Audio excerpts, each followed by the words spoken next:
Phoebe, Phoebe, Phoebe. You foolish shepherd! Wherefore do you follow her like foggy south, puffing with wind and rain? You are 1,000 times a proper man than she, a woman. 'Tis such fools as you that make the world full of ill-favored children. 'Tis not her glass, but you that flatters her, and out of you she sees herself more proper than any of her lineaments can show her.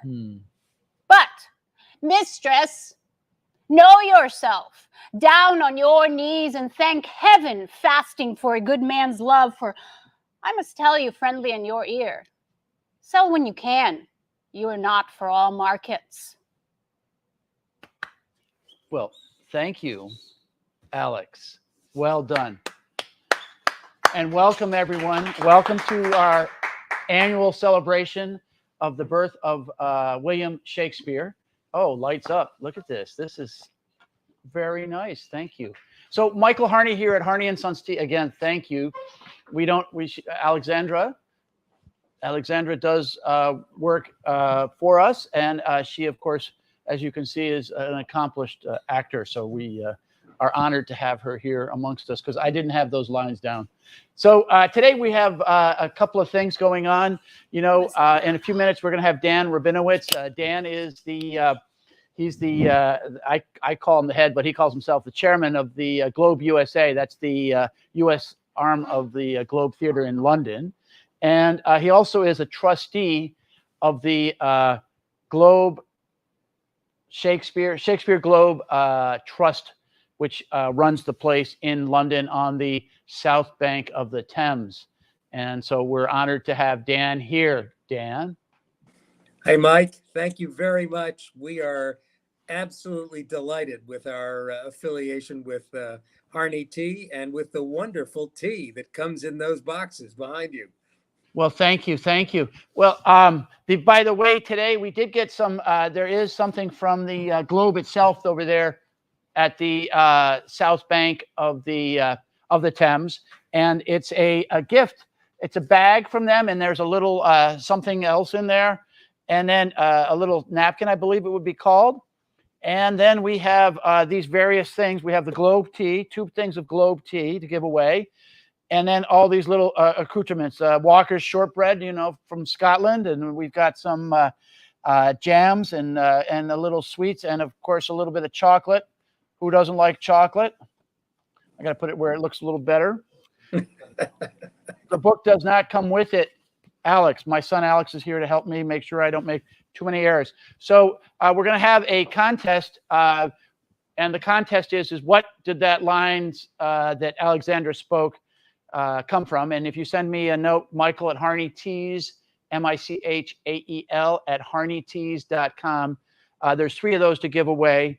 And again, it's a combination from the Globe and Harney and Sons, just like Dan and I are a combination of the Globe and Harney and Sons.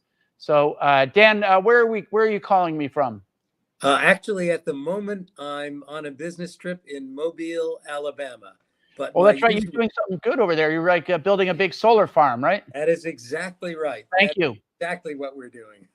Thank you. Thank you. Now, what's the weather over there in London now?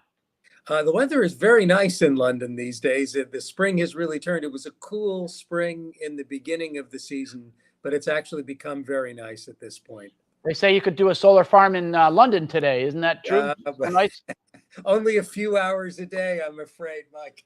Oh, okay. Yeah, and then it'd be raining the next minute, right? That's it. That's it.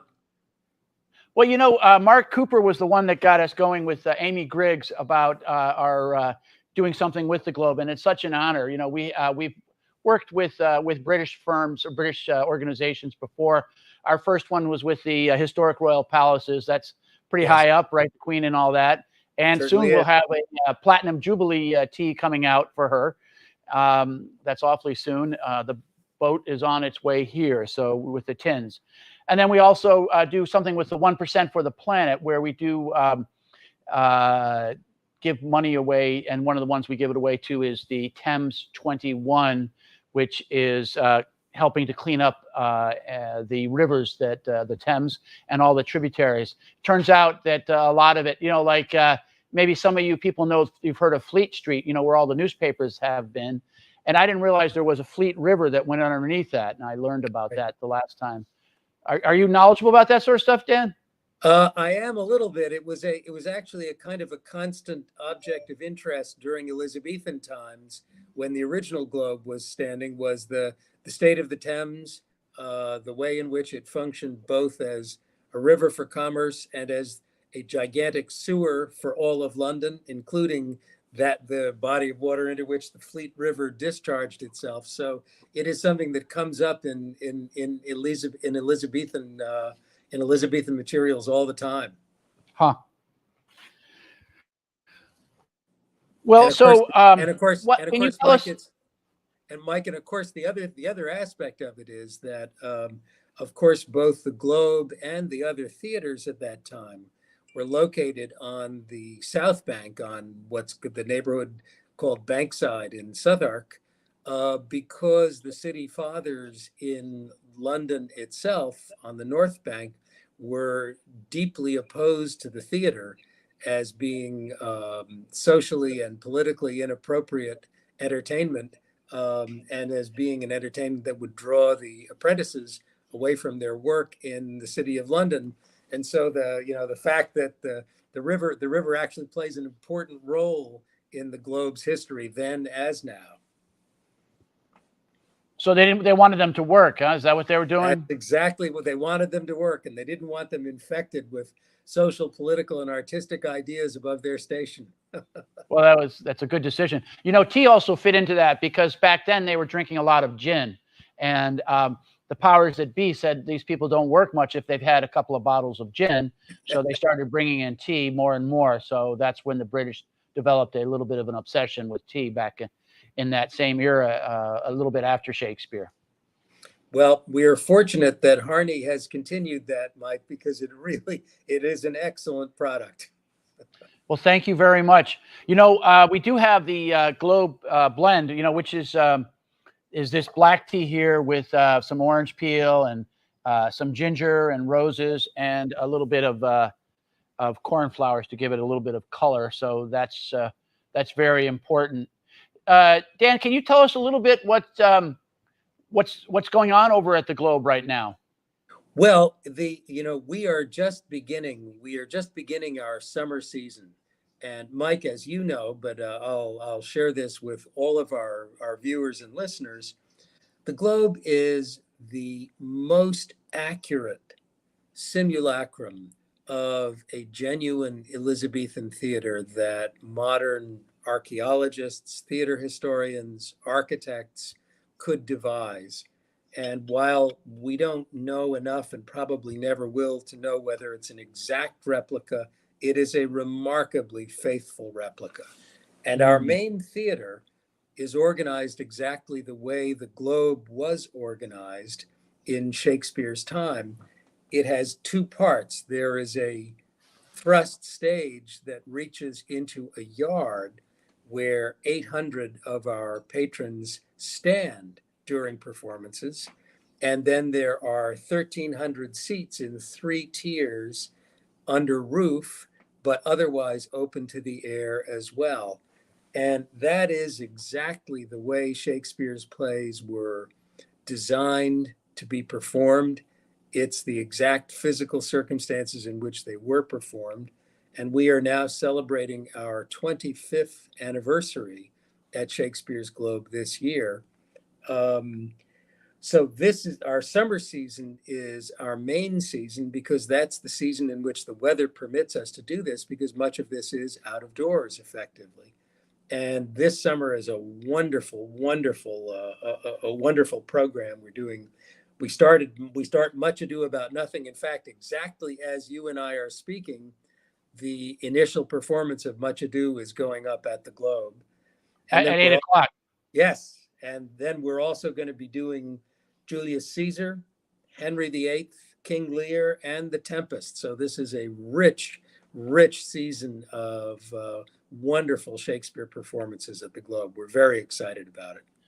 And some of them are a new production. Isn't that a correct statement? Yes, actually, most of these are new productions. These are, we make a point of, while we sometimes reprise our wonderful productions, we really feel very strongly about bringing great new directors and great new actors to the Globe stage, and so we really lean in the direction of new productions whenever we can. We run it kind of the opposite to the way opera companies run themselves, and of course that's a half of what we do.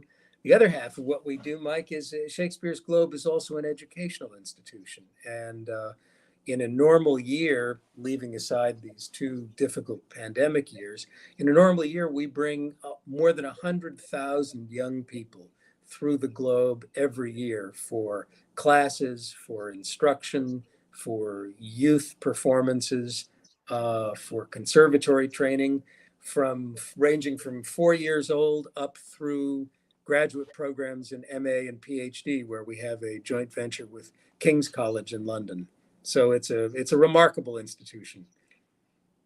Well, that's great. I was over there last fall, and I did see the version of Midsummer Night's Dream, and I believe a lot of these right at COVID time, they had to sort of take whatever was laying around, if you will.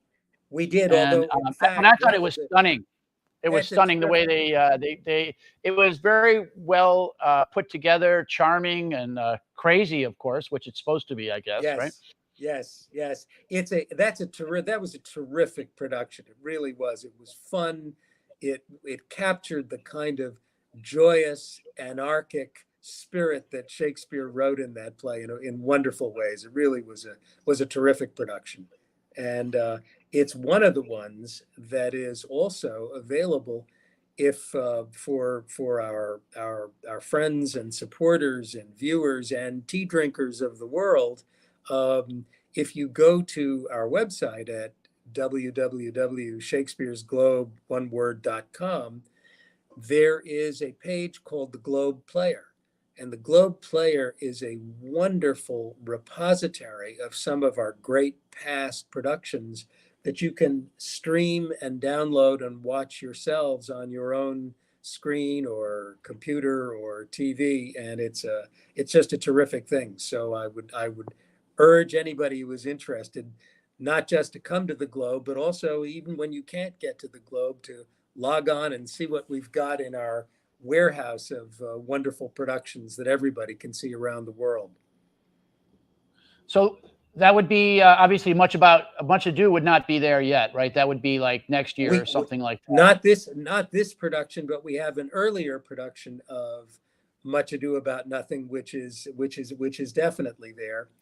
The thing, Mike, that I would say, just, I know we have a lot of other things we want to get to, but I was sort of reflecting when you and I were talking earlier about, what we ought to be conveying. I was reflecting on the fact that as we approach our 25th anniversary, the Globe was a remarkable experiment. Nobody really knew what it would be like to present and to deliver great Shakespeare productions in a theater that was exactly like an Elizabethan theater.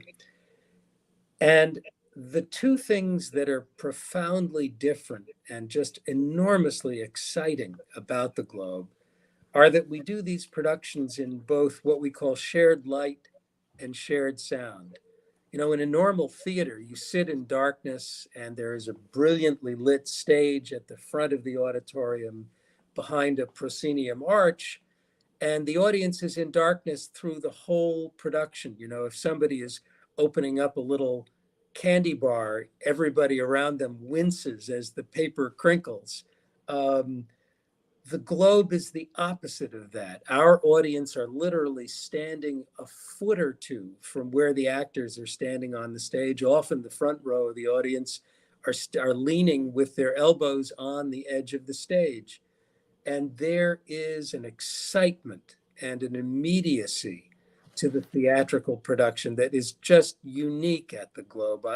When a Globe production finishes, it's not like there's applause. It's like a, Mike, you will remember this from Midsummer Night's Dream. It's like a visceral roar of Right. approval that comes from the audience. It's unlike any other theater. And we didn't know that when we were thinking about building and designing and opening the Globe. This was a discovery about how important the audience really was, almost as another player in each of the Shakespeare plays. So Mhm. it's a wonderful experience, and I can't urge everybody enough to, when you get to London, by all means, get over to Bankside, get to the Globe. One of our key organizational missions has always been inclusion. One of our mottos is Shakespeare for all. And so from the whole 25 years that we have had the Globe open, we sell all of the yard tickets, the standing tickets, at £5 each, so that everybody from every background, every Mm. socioeconomic point in the ladder can come to the Globe and can see these shows. So we're very proud of that, and we're enormously gratified at the warmth of So our it was reception. open 25 years ago? Yes, What yes, year was that? 80 something? No, not yeah. just. I can't. I think No, it's I'm early too old. 90s. 97. 80. Yeah. All right. Anyway, Well, I can't always do the math real well. So now it's interesting that you have a U.S. Component, but there's always been an American component to the Globe, right? yes, actually, that's an interesting point that you're raising. The Globe was actually the brainchild of the late Sam Wanamaker, the American actor who wound up living in the United Kingdom and who, passing a brewery warehouse, saw a little plaque on it saying this was the location of Shakespeare's Globe, and was literally struck by lightning, this enormous insight that we needed to rebuild the Globe right there. And Sam Wanamaker and many of the early American supporters of the Globe were totally instrumental in raising the money and in funding the design and the research and the architectural research that went into how to design and build the theater. We in the United States, in the US support organization, this fall, we're going to be celebrating our 40th anniversary as an organization. So we actually came into being to help the Globe materialize out of the mists, more than almost 15 years before the Globe itself was able to open. So we're very excited about all of this. Dan, is there a plaque there now for the brewery? No plaque for the brewery warehouse. Ah, that's too bad. Well, I mean, there's a lot of those in London, right? So we don't. There's only one Globe Theater, huh? Not short of excellent beer. And indeed, we have our own pub on campus, the Swan, which has superb beer. I can, as well as excellent tea, including Harney tea. But it's a great little campus, and I Right. urge people to come see us. Well, Dan, what's your favorite Shakespeare play? See, Stump the Stumper. Oh, that's a hard one. That is a hard one. I mean, I guess I would have to say that I could probably do 4 favorites. I don't know that I could do fewer than 4 favorites, Mike. Certainly Hamlet there is just one of the seminal artistic creations of the theater, of the global theater. I happen to love Twelfth Night. I think Twelfth Night is just a jewel of a play, and just an absolute beautiful cut play. Macbeth would have to be up there just because of the magnificence of the language. And then it's tough, the kind of, Lear, Tempest, Henry IV, Henry V, they're all rattling around in there in my own estimation. It's a tough question, Mike. How did a hard-bitten lawyer like you fall in love with Shakespeare? My wife and I have always loved Shakespeare, and my mom was a great Shakespeare fan. And both my brother and I have run Shakespeare reading groups just in our living rooms Huh. for many, many years, and it's kind of how we do our dinner parties. We actually do readings when we have people over, and it's huge fun. And I had done that. My wife and I had taken our kids to the Globe every year for many years to see Shakespeare performance. They both love Shakespeare. And it was totally serendipitous that the Globe wound up looking for an American to join their board and help revitalize the US board. And they wound up coming to me. And as soon as they said they were from Shakespeare's Globe, I basically said, look, can we skip the pitch? I'll start tomorrow. That's great. That's great. Yeah. Well, if people have questions, we're almost entering the question and answer time. Obviously, I think Dan might have more answers than me. This is an area. I am not a hard-bitten lawyer, but I am I studied hotels and not so much the theater. So if they have questions, Alex, any questions people might have? So far, not too many questions. It's a lot of comments. A lot of them are saying that they've actually had this tea. And actually, one of my favorite comments so far has been from our longtime watcher, Bernie, who said he opened his first tin of Globe tea this morning. Wow, that's a good tea. It has me rethinking my entire morning routine, maybe my whole day, possibly my entire 50s. Go Bernie. My entire life. Right. So that's a great comment there. Let's see, we had Susie, who actually went on a tour of the Globe years ago. That is an amazing, right? I saw someone last year that had last year we were feeling we had a bit we were able to get in a tour of the for some of our customers and they got a tour. I saw them the other day and they were very excited about their time over there and we look forward to that. Susie, get back. Susie, by all means, get back there. And in the interim, go onto the Globe Player, and you'll see it. It is exciting. Actually, that does bring up a point. So is that now that I think about it, is that maybe what we'll do as a grand prize is that we will offer some tickets. I'll pay for them to go to the Globe. And dinner at the Swan, but just the show tickets, so we're clear, not the airfare. I was that's what I was thinking about last year. Is that did I pay for the airfare? No, I don't think I did. But I mean, airfare has come up a little bit since then, anyway. But we're happy to the grand prize winner of this. Besides the 3 bags, will be a tickets at the Globe for 2, and then a dinner for 2 at the. Is it Swan or White Swan? It's the Swan. It's the Swan. It's not white at all. Okay. It's not the black swan that they write about. No. So no, it's the Swan. Mike, I can promise you that will be a very well received prize. It's a terrific place. It is good. Yes. And it's always great to go to London. When we were over there, we had a lot of fun. So it's a charming spot, especially in the summertime, right? It's beautiful. It's just beautiful. And the Swan's windows look right north across the river at St. Paul's Cathedral. So it's really a wonderful, wonderful panorama right from the Globe itself. Right. Yes.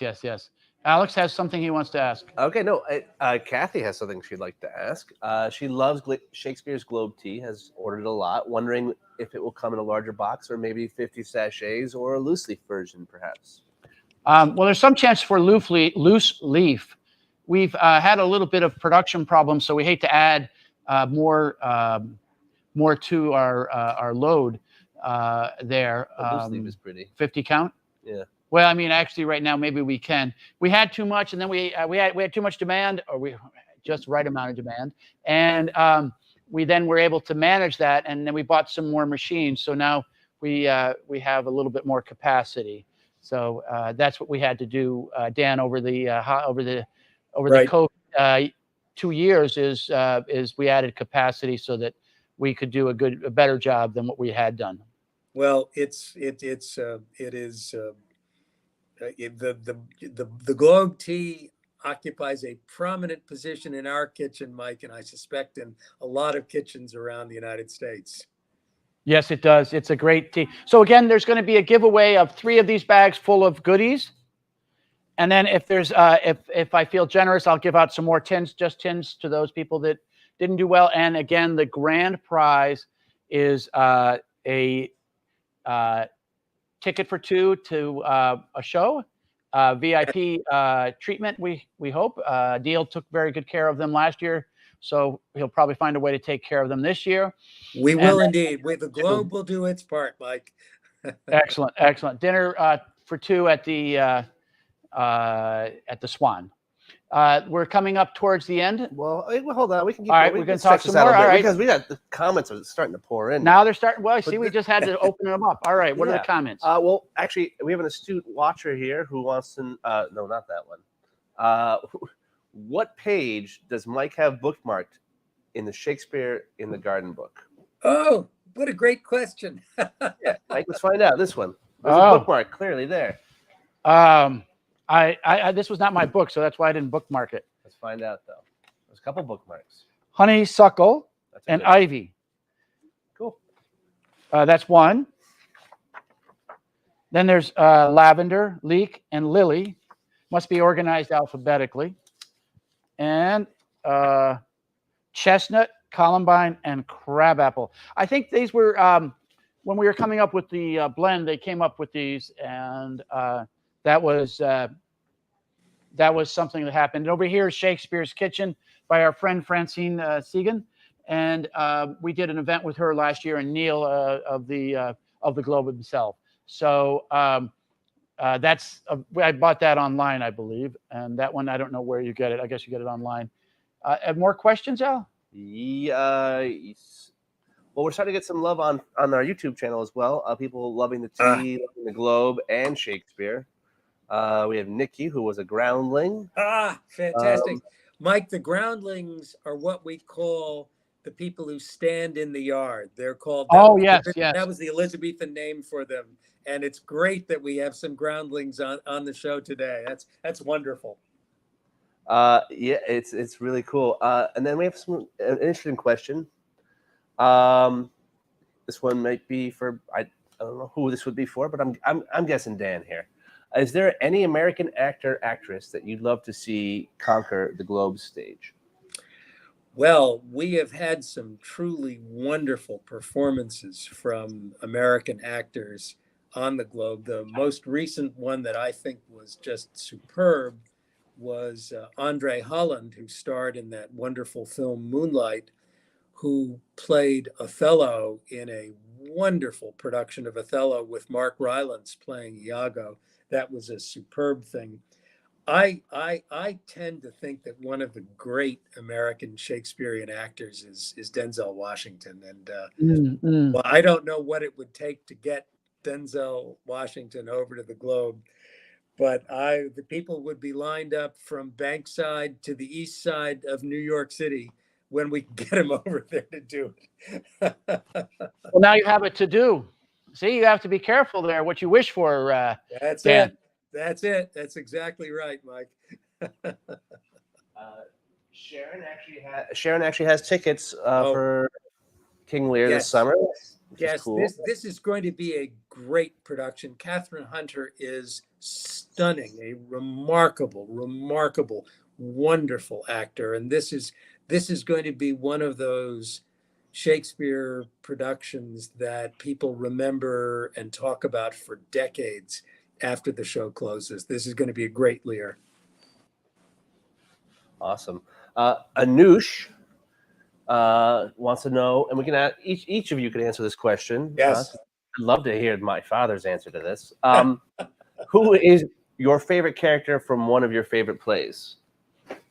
First, Dan. Oh, I think if I were going to pick one favorite, it would be Feste from Twelfth Night. It would be the Fool from Twelfth Night. I think that's just a fabulous part that's been done wonderfully well. I think in the cinema, I think I think Ben Kingsley's Feste is just one for the ages, but I think it would be Feste. Okay, well, I would say it would be Montague. I can pronounce his name. Montague, indeed. Well, A we'll have da- to a da- Indeed. a analyze dad- that a da- later. it's a- We don't know it's a- why, but it would it's a- hit it's the a page, dad hit the roll, page. Mike. It's a dad roll. Oh, okay. I feel that myself. All right. All right. So the main question that I think we need to address real quick is how, Mike, would they enter in this sweepstake that you have started? Michael at HarneyTees.com. And what are they doing? Well, the first one to get the bags were to figure out what the at the opening lines that Alexandra repeated was from which play. Performed, not Performed. repeated. What? Not repeated, performed. Performed is the right word. And then the other one we'll have to figure out how we do it. But I think that you have to. So we have 3 bags, 1 trip, or not 1 trip, but 1 tickets to the Globe and to the Swan, and then a couple of people. The consolation prize would be a tin or 2. So those are the various things. Alex, do we have more that people have or not? It's just people were. That was the main question, was how they entered. Michael at HarneyTees.com. MICHAEL at HarneyTees.com. And then Dan, you didn't enter, did you? I did not. I did not. Thank God, I didn't think that would be fair. That's what I thought. I was going to talk to my lawyer about that. and so, are there any other videos we have queued up? Oh, we have some video here, right? Yeah, we have a video, Alex. So which one? Just tell me what you want me to play. We wanted the drone shot if it's not too long. It's not. All right, excellent. All right, here we go. So Dan, if you could walk us through here. There's our main stage. That's heaven above it. What the Elizabethans called heaven. That is the only thatched roof in London, specially permitted by the London County Council. And that is the Globe stage. You're looking right down into the yard, and under the roof are the 3 tiers of seats. It's just a wonderful, wonderful experience. It is wonderful, yes. And then there's another one. Jig or something. Well, it's still going. Oh, it's still going. I thought the jig was up. No, the jig we can do at the end. Yep, the jig comes later. Typically, back in the day, Shakespeare's plays would end with a jig, with a dance that was performed to music by the members of the cast. We retain that tradition at the Globe, and it is a wonderful bonding moment between the audience and the players. It's just terrific. And these are all wooden construction. We actually adhered precisely to Elizabethan architectural and building technology. The only nails in the whole Globe are in the floorboards. Everything else is mortise and joint ceiling, and it is all painted English oak. The support beams are oak, and the columns are painted to look like marble, but they're actually wonderful English wood, exactly as it would have been.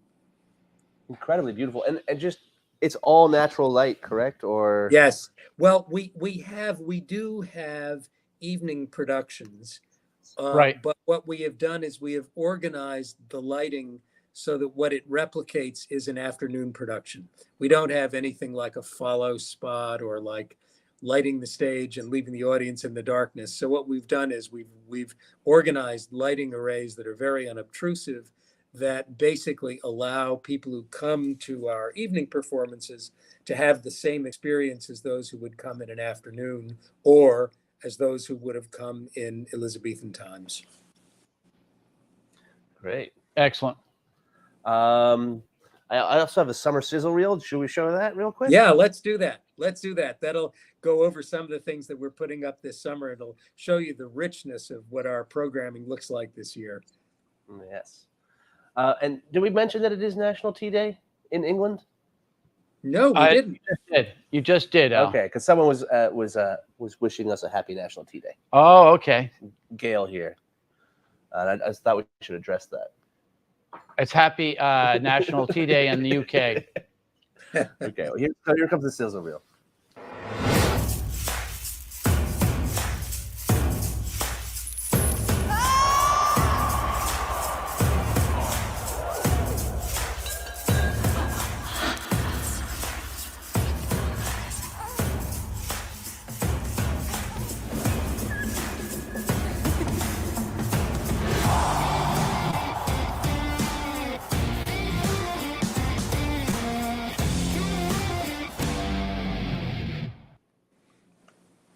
Lovely.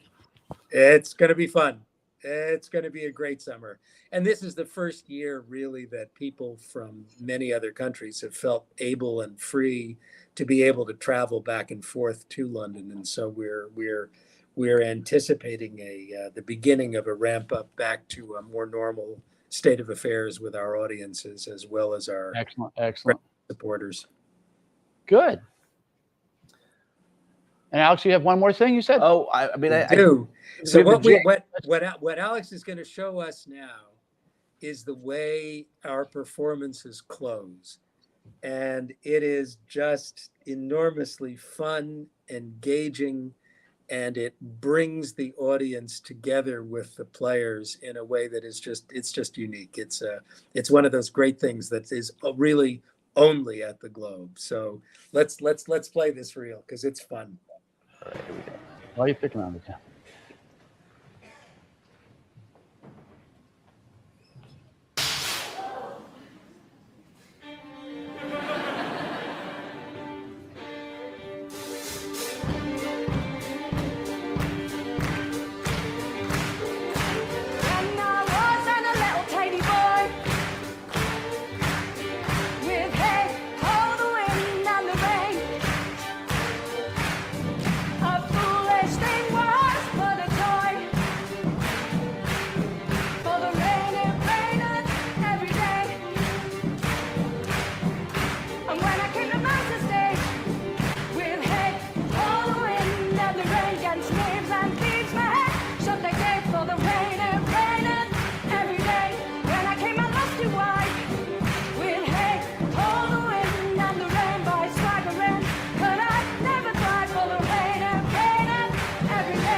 Well, Dan, I didn't know that's why they did that at every performance. When I was there, I was going, why are they doing this? Now you every performance that was the jig from our wonderful, hilarious production of Twelfth Night last year, which is now also available on Globe Player for people to watch. It's a brilliant production. Really, really great.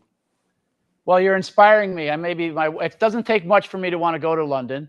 I have a French wife, but we do like to go to London. So that's very inspiring. So thank you. Just a quick question. Nikki on YouTube was wondering what play that was. Twelfth Night. Oh, Twelfth you Night. did say it, sorry. 12th Night. My bad. But that's not the question. To win the prize at michael@harneytees.com. Well, Dan, it has been a great pleasure, and we do wish the U.S. Board here helps out those guys quite a bit. I know that when I was speaking to Neil, he was saying like any not-for-profit, they had their woes during the deep COVID times that for the last 2 years, but they're survivors, and you helped them survive. So thank you for keeping away the tradition of great plays there along the south side of the Thames in London. So, Mike, and thank you very much for our affiliation with Harney Tea. We're very proud of it, and it helps us as well. So the thanks go both ways. All right, great. Well, thank you, and enjoy yourself down in Alabama, you say? Alabama. All right, you enjoy yourself down there. Thank you, everybody, for tuning in to our celebration of Shakespeare's birthday, and a focus on the globe and the U.S. arm of the globe. So thank you, and have a good day. Bye-bye.